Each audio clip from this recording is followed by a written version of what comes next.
Salut, c'est Zaba et commençons tout de suite par le numéro 10, Piège dans la Grande Pyramide. Nous avons tous vu des films comme Indiana Jones où les tombes anciennes et les temples perdus sont truffés de pièges. Mais est-ce que les cultures anciennes plaçaient-elles vraiment des pièges mortels dans leurs tombes afin de piéger les pilleurs potentiels? Il s'agit peut-être d'une pratique bien plus courante qu'on le pensait. Pas plus tard qu'en 2016, des scientifiques ont examiné la grande pyramide de Gizeh à la recherche de traces d'un gigantesque piège. De ce que nous savons, la grande pyramide de Khéops a été construite pour servir de monument et de tombeau au roi Khéops et qui a régné entre 2589 et 2566 avant notre ère. Et depuis des siècles, la pyramide est décortiquée et passée au peigne fin par d'innombrables scientifiques. Nous savons que les Égyptiens se sont donné beaucoup de mal pour protéger le corps de Khéops et son trésor, et ce bien que le corps du pharaon n'ait jamais été définitivement localisé, ni dans la pyramide, ni ailleurs. Par exemple, les bâtisseurs ont creusé des rainures dans la petite pièce située à l'extérieur de la chambre où le corps du roi était censé être placé. Ces rainures permettaient de faire tomber facilement d'énormes plaques de granit, fermant ainsi l'accès à la chambre. Plusieurs blocs de granit étaient glissés dans les passages à l'aide de ce système afin de couper tout accès au sanctuaire intérieur. Et certains archéologues ont émis l'hypothèse que les Égyptiens avaient imaginé un mécanisme similaire pour créer un piège à écrasement. L'idée était que si un groupe de pilleurs de tombes astucieux parvenait à franchir les défenses extérieures, ils déclencheraient un piège. Un bloc de granit géant serait alors libéré au-dessus de leur tête et glisserait sur des rails pour les écraser ou leur bloquer le passage. Mais pour l'instant, les archéologues n'en ont pas de preuves définitives, mais ce n'est pas impossible. Quant à tous ces blocs de granit géants destinés à protéger la chambre du roi Khéops, ils n'ont pas fonctionné. Il s'agissait d'une véritable série de défenses complexes destinées à repousser les voleurs. Mais ces derniers se seraient montrés plus malins. Ils auraient franchi les blocs de granit et auraient volé la chambre du roi, ne laissant rien aux archéologues des milliers d'années plus tard. Ou du moins, c'est la meilleure théorie. Numéro 9, bataille navale dans le Colisée. Le Colisée romain était une merveille architecturale, et beaucoup pensent qu'il devait être l'une des 7 merveilles du monde antique. Il s'agit d'une construction impressionnante, un amphithéâtre massif construit entre 72 et 80 de notre ère. Il mesure 46 mètres de haut et près de 183 mètres de long. Et c'est de loin le plus grand amphithéâtre du monde, même aujourd'hui, bien que les stades de sport modernes soient bien plus grands. Le Colisée pouvait accueillir environ 50 000 personnes, et toutes sortes de spectacles s'y déroulaient, des combats de gladiateurs aux reconstitutions de batailles historiques. Mais le Colisée n'était pas seulement un grand édifice de pierre et de béton, c'était aussi une œuvre d'ingénierie de génie. L'arène comptait près de 36 trappes utilisées pour les effets spéciaux des spectacles. Il y avait des passages souterrains et des cages qui pouvaient contenir des animaux sauvages ou des gladiateurs en colère. Ce fut également l'un des premiers grands projets financés par le gouvernement. Les empereurs payaient de leur poche pour organiser les événements dans le Colisée et l'entrée était gratuite pour tous les citoyens romains qui voulaient assister au spectacle. Et les jours de grande chaleur, le Colisée était équipé d'un auvent spécial pour empêcher les spectateurs de souffrir d'un coup de soleil. Mais l'exploit le plus impressionnant concernant le Colisée est de loin celui qui a consisté à le remplir d'eau et à simuler une bataille navale. Cet événement, qui s'est déroulé en 86 de notre ère, a été un spectacle extraordinaire, mais un véritable cauchemar pour les organisateurs. Les ingénieurs ont dû trouver un moyen de remplir d'eau la plus grande partie du Colisée sans qu'il n'y ait de fuite. Ils ont dû faire entrer des vaisseaux dans l'arène, puis s'occuper du public. Et nous ne savons toujours pas exactement comment les Romains ont réussi un tel exploit. Certains ont suggéré qu'une tempête de pluie avait contribué à inonder le Colisée, mais que la plupart des combattants de la bataille simulée étaient morts noyés. Si ce n'est pas le cas, les experts ne savent pas vraiment comment les ingénieurs romains ont réussi à faire cela. Numéro 8, armure en papier. Selon certains documents chinois anciens, les armures de papier étaient autrefois extrêmement populaires. En fait, certains soldats fortunés de la Chine ancienne préféraient même porter une armure de papier plutôt qu'une armure de fer ou d'acier. Mais se pourrait-il vraiment que des feuilles de papier offrent une meilleure protection que de lourdes couches de métal? L'art de la fabrication du papier en lui-même est apparu en Chine il y a environ 2000 ans à l'époque des Han orientaux. L'identité de l'inventeur du papier a fait l'objet de nombreux débats, mais l'un des principaux candidats est un eunuque du nom de Kailun. Il existe certes des exemples plus anciens de papier primitif, mais nos feuilles de papier modernes remontent à Kailun. Il s'agit d'une invention majeure, d'autant plus que les cultures chinoises écrivaient sur du bambou ou sur du bois des millénaires avant l'invention du papier. Et au fil des siècles, les soldats chinois se sont protégés de diverses manières créatives. Et avant l'époque des soldats lourdement vêtus d'acier, les guerriers se couvraient d'écailles de tortue, de pierre, de cuir d'animal ou même de bronze.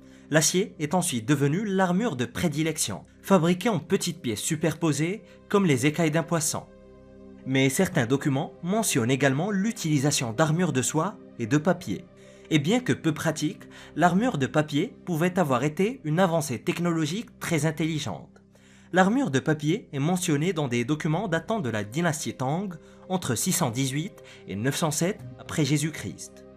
Un homme du nom de Shang Xuiding a inventé une armure de papier pour que les civils puissent se protéger pendant les périodes de conflit.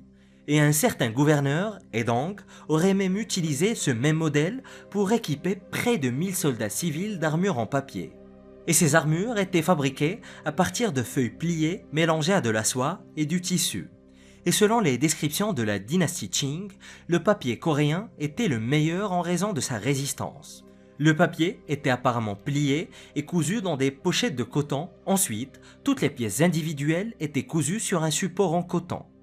Et apparemment, cette armure était très efficace contre les flèches et les balles de mousquet, mais le papier avait du mal à arrêter les balles de fusil. Et au cas où vous auriez un doute sur le génie des anciens inventeurs chinois, un épisode de l'émission américaine Mythbusters a confirmé que l'armure de papier fonctionnait bel et bien. Mythbusters ont prouvé par des tests que face aux épées et aux flèches, les armures en papier étaient aussi protectrices que les armures en acier, si ce n'est plus. Pas trop mal pour du papier. Numéro 7. Purification de l'eau.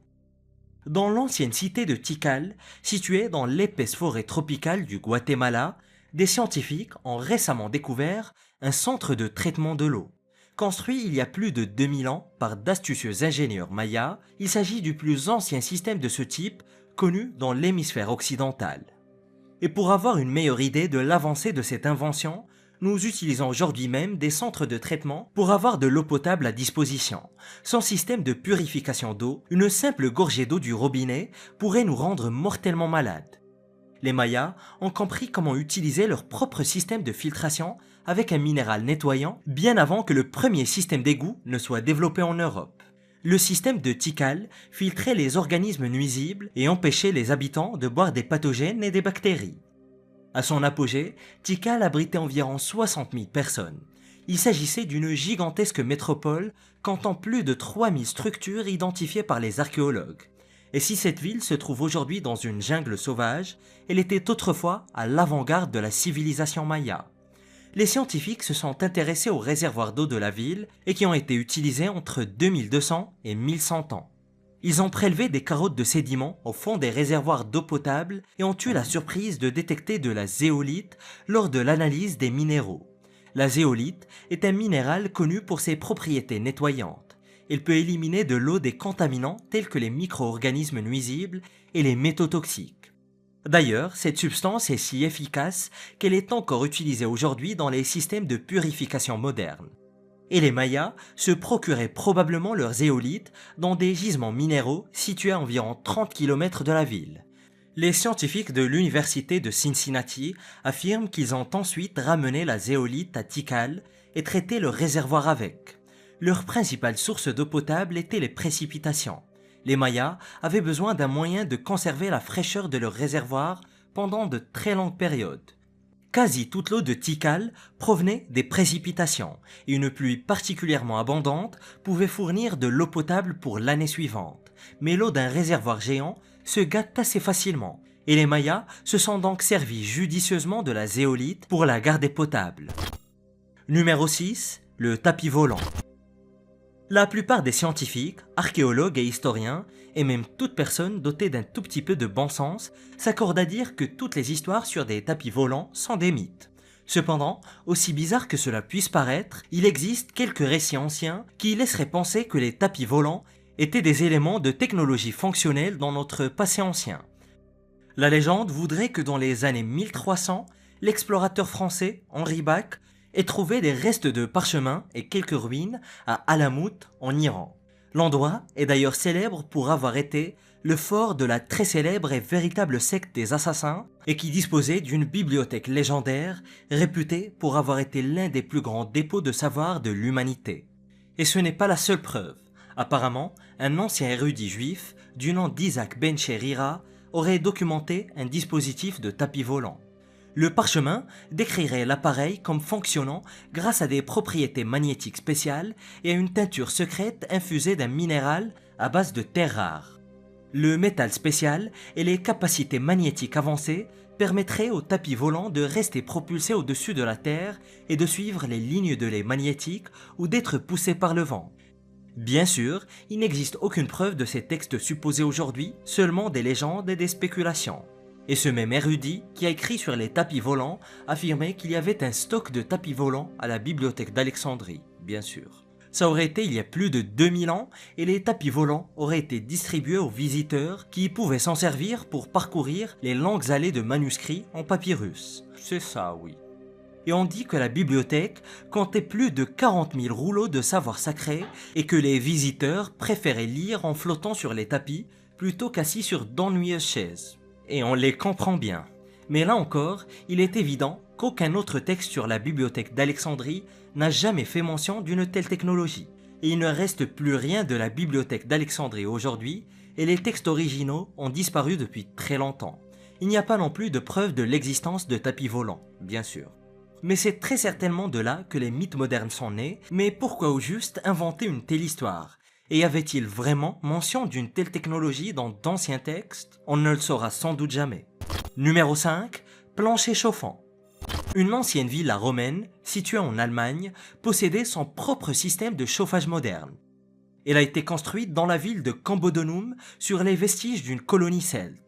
Et l'empereur romain Nero Claudius Drusus Germanicus a conquis et détruit la colonie celtique originale en 15 avant Jésus-Christ. Et aujourd'hui, les fondations de Cambodonum sont enfouies sous Kempten, une ville moderne de Bavière. Et on pense qu'il s'agit de la deuxième ville la plus ancienne d'Allemagne, même si elle est tombée en disgrâce vers 120 de notre ère. Mais quoi qu'il en soit, elle a connu au moins une centaine d'années de prospérité, et les archéologues ont identifié des résidences romaines d'élite, des temples publics, des bains luxueux, et bien sûr des places publiques et des forums. Et la découverte la plus récente porte le luxe à un tout autre niveau. Dans les ruines d'une villa romaine disparue se trouvaient des murs ornés de fresques, un bain thermal semblable à un jacuzzi et un système très sophistiqué de chauffage par le sol. Et le système utilisé pour chauffer le bain était le même que celui utilisé pour chauffer le sol. Il s'agissait d'un système d'hypocauste, une technologie thermique de pointe à l'époque. L'air chaud circulait dans des tuyaux situés sous le plancher. Il y avait également des cavités intégrées dans les murs qui pompaient l'air chaud dans une cavité située sous le sol.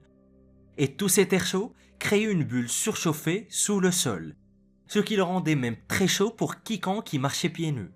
Le même système était utilisé pour chauffer les bains, qu'ils soient publics ou privés, et c'est très loin d'être un cas unique. Les systèmes d'hypocauste, aussi sophistiqués, étaient très répandus dans tout l'Empire romain, et on en a même trouvé des versions très primitives en Corée, datant d'il y a 7000 ans. Les Romains ont perfectionné le système, et en 1400, le chauffage par le sol faisait fureur dans tout l'Empire ottoman. Numéro 4. Le pont romain de Cordoue. Le pont romain de Cordoue a été construit au 1er siècle avant notre ère. C'est un ouvrage architectural extraordinaire qui enjambe le fleuve Guadalquivir. Une véritable œuvre de génie technologique située juste à l'extérieur de l'une des plus belles villes d'Espagne. D'ailleurs, le pont est si beau et iconique qu'il a été présenté dans la 5e saison de Game of Thrones comme le lampon de Volantis. Et en 1140, près de 1100 ans après la construction du pont, le géographe arabe Muhammad al-Idrissi l'a décrit comme surpassant tous les autres ponts par sa beauté et sa simplicité. Il n'a pas seulement été conçu pour traverser la rivière, il a été conçu comme un objet de beauté, créé pour à la fois être efficace et esthétique. Le pont romain de Cordoue comporte 16 arches soutenues par des contreforts magnifiquement conçus pour une longueur totale de 247 mètres. À l'extrémité sud se trouve la tour de Calahorra datant du XIIe siècle, conçue spécialement pour protéger le pont. Et à l'autre extrémité se trouve la porte du pont, un autre avant-poste défensif construit 300 ans après la tour. Mais le pont actuel n'est très probablement pas l'original.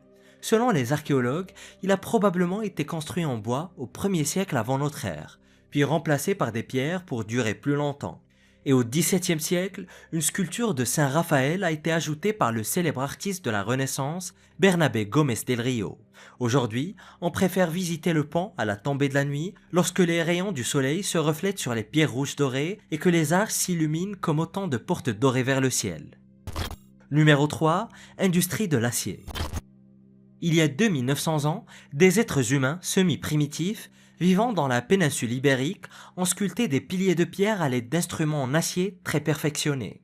C'est ce que révèle une récente déclaration de l'archéologue de l'université de Fribourg, Ralph Araque González. Ralph et ses collègues affirment que les outils en acier ont été utilisés pour produire d'anciennes sculptures en pierre qu'il aurait été impossible de réaliser avec un autre matériau. Tout cela est apparu parce que les chercheurs étudiaient une série de sculptures dans cette partie de l'Espagne. D'anciennes stèles ont été façonnées et gravées à l'aide d'instruments inconnus. Et comme cela se passait à l'âge du bronze, on pourrait penser que les constructeurs utilisaient des outils en bronze. Mais lorsque l'équipe a analysé les marques, ils ont constaté qu'il était tout bonnement impossible d'utiliser autre chose qu'un burin de fer. Et cette découverte est tout simplement d'une importance capitale, car elle remet en question tout ce que nous savons sur le développement de l'acier. On s'accorde aujourd'hui à dire que le fer a été produit pour la première fois en Anatolie il y a 4000 ans et que l'âge du fer a commencé il y a 3000 ans, mais il s'est développé très lentement. Les minerais de fer ont fait l'objet de quelques expérimentations et les gens ont compris comment fabriquer de l'acier basique. Et en 400 avant notre ère, les connaissances sont parvenues jusqu'en Chine. Le fer était produit dans de minuscules fours sous forme de gros morceaux, puis forgé en barre brute avec des morceaux de scorie et de charbon de bois.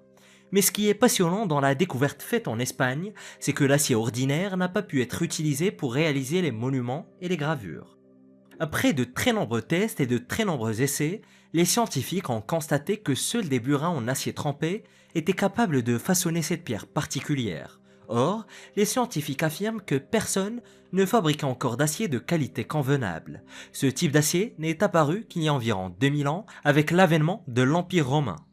À l'heure actuelle, personne ne sait comment les anciens Ibères ont pu fabriquer de l'acier trempé avant tout le monde.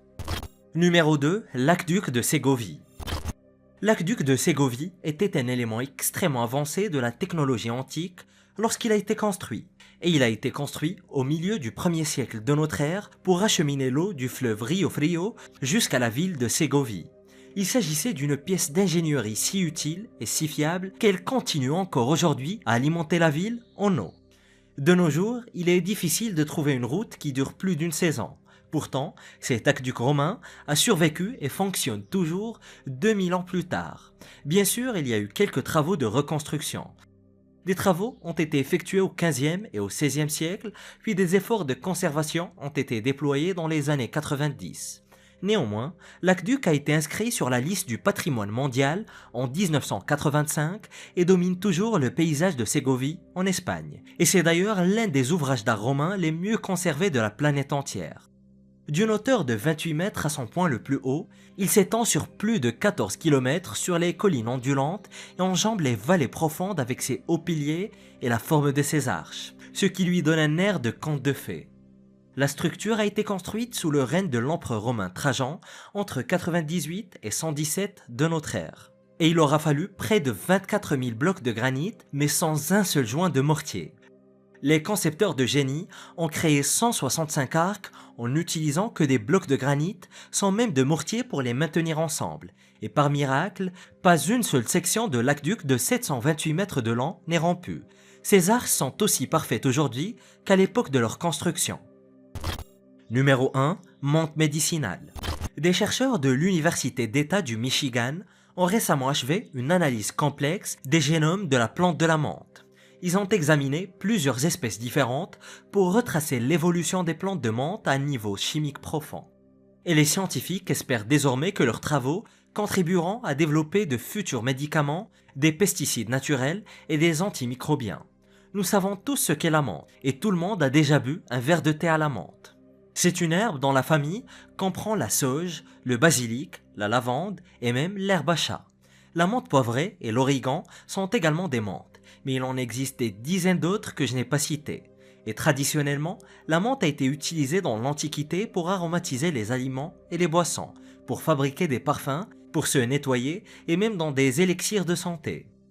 Et bien que les recherches modernes se soient appuyées sur des technologies de pointe, les gens connaissent la menthe depuis des milliers d'années.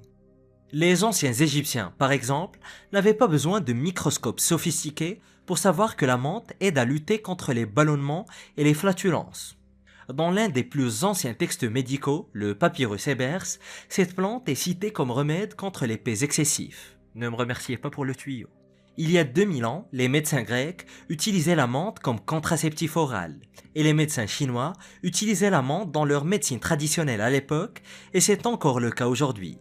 La menthe est actuellement utilisée dans le traitement de glaucome et a récemment servi dans un remède contre la tuberculose. Mais comment les anciens savaient-ils tout cela? Et comment les guérisseurs chinois ont-ils observé la fleur violette de la scutellaire chinoise et ont compris qu'elle avait des propriétés curatives? Nous ne pouvons qu'imaginer qu'il s'agissait d'un processus très lent et très difficile d'essais et d'erreurs et de nombreuses expérimentations de la part des premiers alchimistes et guérisseurs. Björn Hamburger, l'un des scientifiques ayant participé à la nouvelle étude sur la menthe, explique que les applications de la plante sont très nombreuses. Et ils étudient actuellement la calicapre d'Amérique pour fabriquer un répulsif à moustiques 100% naturel.